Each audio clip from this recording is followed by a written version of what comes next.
नमस्कार, मी अरमान पठाण. आपण बघत आहात शार्प न्यूज. आपलं शहर, आपलं गाव, आपली बातमी आपल्यापर्यंत पोहोचवण्यासाठी शार्प न्यूजची टीम नेहमीच कार्य करत असते.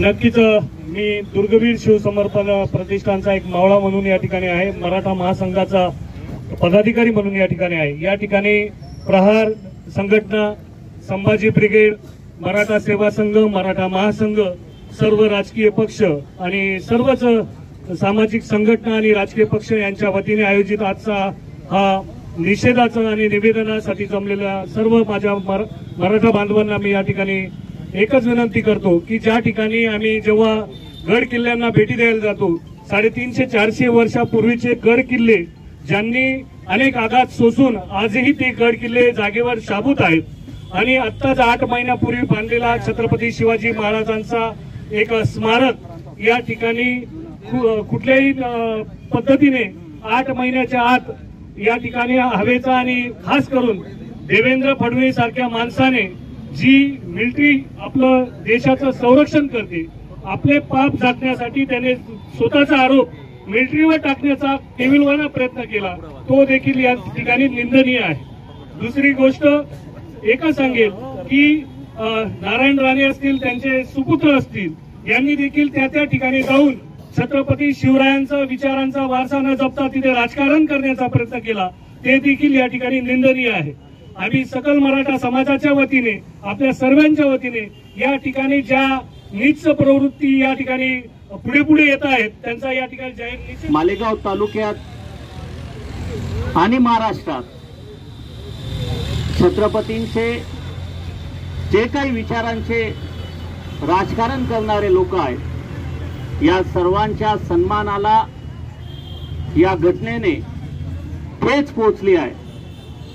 परंतु तिचा निषेध नोंदवण्यासाठी, तिच्या निषेधासाठी आंदोलन करणाऱ्यांवर कारवाई करण्याचं पाप महाराष्ट्र सरकारच्या दबावात काम करणारं पोलीस प्रशासन हे तालुक्यात करत आहे.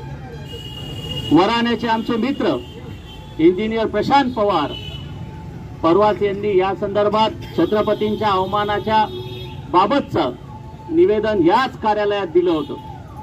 आज त्यांनी घोषणा केली होती की सन्माननीय मुख्यमंत्री नांदगाव दौऱ्यावर येत असतील तर त्यांना आम्ही निषेधाचे काळे झेंडे दाखवू. या गोष्टीने घाबरलेलं प्रशासन हे कुठेतरी दबावाचं राजकारण करण्यासाठी पुढे आलं आणि त्यांनी प्रशांत पवारांना कालपासून ताब्यात घेऊन तालुका पोलीस स्टेशनला जमा करून ठेवलेला आहे. अशा प्रशासनाचा प्रथमतः राजगडावरचा पुतळा बनवण्यासाठी ज्या कॉन्ट्रॅक्टरला काम दिलं, जी यंत्रणेने काम उभं केलं, देवेंद्र फडणवीस साहेब राज्याचे गृहमंत्री आहेत, सन्माननीय मुख्यमंत्री सामान्य प्रशासनाचे मंत्री आहेत. कोणताही राज्यात पुतळा उभा करत असताना त्याच्यासाठी एक विशिष्ट नियमावली आहे. अतिशय सक्तीने कोणत्याही पुतळ्याचं स्ट्रक्चरल ऑडिट झाल्याशिवाय त्याचं लोकार्पण करता येत नाही. त्या पुतळ्याची गुणवत्ता तपासण्यासाठी शासनाची विशेष समिती आवश्यक आहे. असं असताना राज्याचे गृहमंत्री, राज्याचे मुख्यमंत्री जनतेची दिशाभूल करण्यासाठी वेगवेगळे स्टेटमेंट देत आहेत. हा खऱ्या अर्थाने शिवप्रेमींचा अवमान आहे. छत्रपतींच्या स्मारकावर भेट देणाऱ्यांना छत्रपतींच्या स्मारकाची कशा पद्धतीने अवहेलना झाली, तिथलं काम किती निकृष्ट दर्जाचं होतं, यासाठी भेट देणाऱ्या नेत्यांना विशिष्ट पक्षाचे नेते हे विरोध करतात. हे देखील महाराष्ट्राच्या संस्कृतीला, पुरोगामी महाराष्ट्राला न शोधणारा लोकशाहीत विरोध करणं, निषेध नोंदवणं, यासाठी भारतरत्न डॉक्टर बाबासाहेब आंबेडकरांनी आपल्याला अधिकार. खरोखर या देशात असे आर्किटेक्टरच नाही ज्या देशाचं नाव भारतात आजपर्यंतचे जेवढे आश्चर्य आहेत जगात बांधलेले, त्यापैकी बरेचसे आश्चर्य हे भारतात आहे. शिल्पकलेमध्ये भारत पुढे आहे अनेक कॉन्ट्रॅक्टर इथे वास्तुशास्त्रज्ञ आहेत. हे सर्व असताना सुद्धा हा पुतळा पडतो, याचा अर्थ हे पद्धतशीरपणे शिवरायांचे विचार पायाखाली तुडवण्यासाठी शिवरायांचा पुतळा पाडला गेला आहे. आणि हे जर तुम्ही आम्ही सर्वसामान्य जनतेने लक्षात घेतलं नाही तर निश्चितच याचे गंभीर परिणाम आम्हाला भविष्यात भोगावे लागणार आहेत. इथं यांनी सुरुवात केलेली आहे. हे नुसता शिवरायांचा पुतळा पडला नाही, शिवपायंदळी तुडवलेले आहेत. आणि शिवरायांचे विचार पायंदळी तुडवल्यानंतर सुद्धा तुमच्या अंगातलं रक्त सळसळत नसेल तर निश्चितच तुम्ही या महाराष्ट्रात शिवरायांच्या प्रति आस्था ठेवणारे नाहीत असं मी समजतो. आणि आस्था तुम्हाला आम्हाला ठेवायची असेल तर ज्यांच्या कारकिर्दीत हे घडलं तर राग येण्याचं कोणाला कारण नाही. जेही आज सत्तेत आहे त्याला हे जबाबदार आहेत, जे मंत्रिमंडळ आहे त्याला ते जबाबदार आहेत. ज्या मंत्र्यांनी हा शपथविधी पार पडला आणि अवलंबून पार पडला हे सर्व मंत्री त्याला जबाबदार आहेत. आणि या सर्व मंत्र्यांनी नैतिकदृष्ट्या या गोष्टीची दखल घेऊन 2 महिने फक्त सत्तेला राहिलेत. असा एकही मंत्री निपजला नाही की 2 महिने माझे सत्तेचे राहिलेत. माझा जर छत्रपती शिवाजी महाराजांचा पुतळा पडला असेल त्याची नैतिक जबाबदारी मी स्वीकारतो आणि हा माझा राजीनामा घ्या असं एकही मंत्र्याला वाटू नये. ही या महाराष्ट्राची दुर्दशा आहे. हा वारसा आम्हाला गुरुजनांकडून मिळाला. अरे कोण गुरुजी, कोण तुम्हाला शिकवतात? ह्यात राजाचं आपण पाहिलं ना, कोणतरी भारतात येतो आणि तो लिहितो शिवाजी कोणाचा मुलगा, हु इज अ बायोलॉजिकल फादर.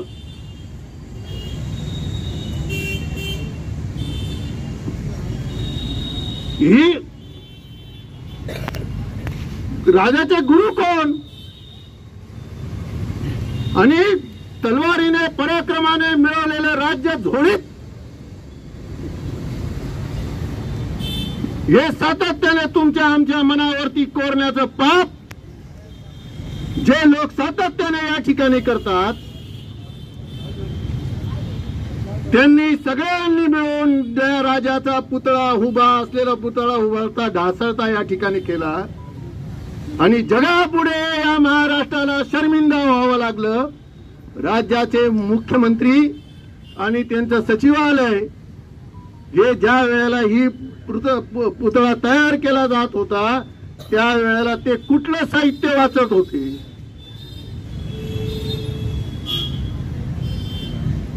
कोणची ती तलवार होती की जी शिवरायांच्या मस्तकावरती लावली? तो प्रसंग कोणता होता हे या राज्याचे मुख्यमंत्री महाराष्ट्राला सांगतील का? देशाचे पंतप्रधान या देशाला सांगतील का? तुम्ही शिवरायांचा पुतळा उभारतात का या राजाची निंदा नसती करतात? हा सवाल माझा या ठिकाणून तुम्हाला या ठिकाणी उभा करतो.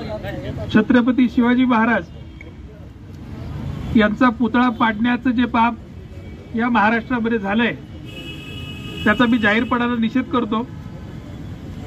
खूप काही मला या विषयावर बोलायचं नाही. भैया साहेबांनी आता खूप सविस्तरपणाने मांडलंय आणि त्यांच्या सगळ्या भूमिकेशी मी सहमत आहे. ज्या लोकांनी छत्रपती शिवाजी महाराजांच्या राज्याभिषेकाला विरोध केला होता त्याच विचारसरणीच्या लोकांनी हा पुतळा उभारला आणि तो जाणून बुजून पाडला. हा छत्रपतींचा अपमान नाही, हा तुमचा आमचा महाराष्ट्रातल्या सर्वसामान्य जनतेचा अपमान आहे. छत्रपतींच्या राज्याभिषेकाच्या वेळी जी माणसं आम्हाला शूद्र समजत होती ती आजही आम्हाला शूद्रच समजतायत आणि म्हणून आमचं नेतृत्व कुठल्याही पद्धतीमध्ये यांना मान्य नाही. आणि हा संदेश देण्याच्यासाठी हा पुतळा पाडला गेला. पंडित जवाहरलाल नेहरूंनी उभा केलेला पुतळा हा आजही उभा आहे आणि आत्ताच्या पंतप्रधानांनी लावलेला पुतळा जर पडत असेल तर ह्या मागचं षडयंत्र काय आहे हे आपण सगळ्यांनी समजून घेतलं पाहिजे. आणि म्हणून निश्चितपणानं सांगतो की छत्रपतींचा जो अवमान ज्यांनी केला त्यांचा अवमान ह्या महाराष्ट्राची जनता केल्याच्याशिवाय राहणार नाही. आज ज्या ज्या लोकांनी हा पुतळा उभारला याचं स्ट्रक्चरल ऑडिट झालेलं नाही, याला फक्त 6 फुटापर्यंतची परवानगी असताना हा इतका मोठा पुतळा उभारण्यात आला आणि तो इतका निकृष्ट दर्जाचा उभारण्यात आला. छत्रपती शिवाजी महाराजांचं स्मारक उभारण्यामध्ये सुद्धा जर याच्यात भ्रष्टाचार घडत असेल ते अत्यंत लाजिरवाणी बाब आहे. आणि म्हणून मी जाहीरपणानं मागणी करतोय की या सगळ्यांवरती कारवाई झाली पाहिजे, यांना सगळ्यांना तुरुंगात डांबलं गेलं पाहिजे आणि नैतिकता स्वीकारून या महाराष्ट्राच्या मुख्यमंत्र्यांना राजीनामा दिला पाहिजे. आज ज्या वेळेला अनेक घटना घडतात, माझ्यावरती काही दिवसापूर्वी याचिका दाखल करण्यात आली. FIR दाखल करायला तुमच्याकडे इतकी तत्परता होती की रात्री 1:30 वाजता FIR तुम्ही दाखल केली. आणि छत्रपती शिवाजी महाराजांचा अपवाद झाल्याच्या नंतर तुम्हाला FIR दाखल करायला वेळ लागतो. तुमची माणसं पळून जातात ज्यांना तुम्हाला अटक करता येत नाही. आणि हे जाणून बुजून जर तुम्ही षडयंत्र करत असाल तर या महाराष्ट्राच्या गृहमंत्र्याला सुद्धा राजीनामा द्यावा लागेल. त्यांना या पदावर राहण्याचा नैतिक अधिकार उरलेला नाही असं जाहीरपणानं सांगतो. या सरकारच्या सगळ्या घटकांचा आणि ज्या ज्या लोकांनी हे सगळं कृत्य केलं त्या सगळ्यांचा जाहीरपणानं निषेध करतो आणि थांबतो. जय जिजाऊ, जय शिवराय.